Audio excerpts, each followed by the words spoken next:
Hello everyone. Welcome again to the first chapter of C++. In the previous video we have seen history of C++. In this video we will see the features of C++. And we will learn about object-oriented language. Let's see, features of C++. 1. Simple. Program can be broken into small parts and can be easily understood. Its syntax is very easy to learn and understand. 2. Portable. It can be easily run on different devices. 3. Platform independent. It can easily be run on any platform. 4. Structured programming. Program can be made into smaller segments for better understanding. 5. Rich library. It has a huge library containing header files and inbuilt functions, which speeds up program development. 6. Speed.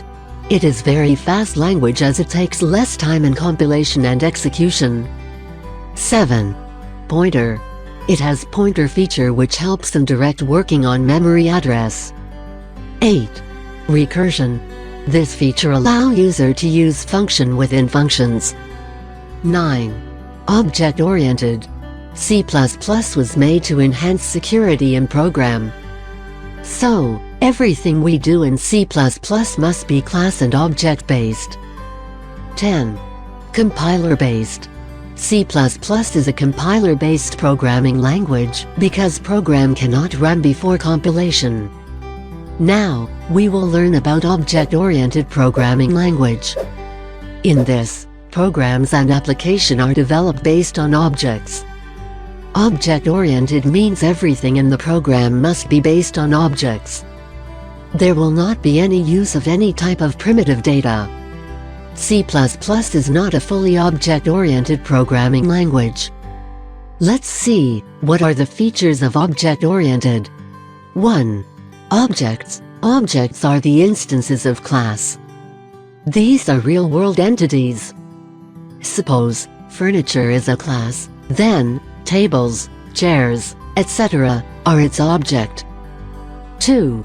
Class. Class is a user-defined data type. Class binds features and behaviors. Features are called data members and behavior are called member functions. 3.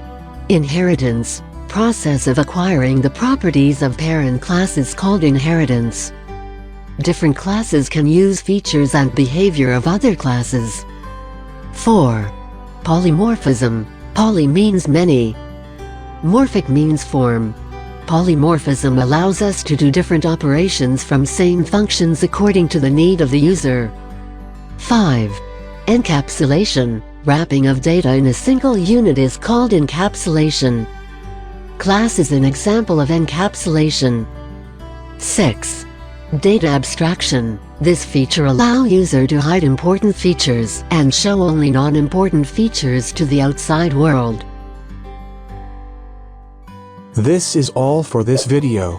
I hope you understood each and everything. Please drop your queries in the comments section. If you like this video, please hit like button. If you want to learn more, please hit subscribe button. For now, this is Easy++, signing out.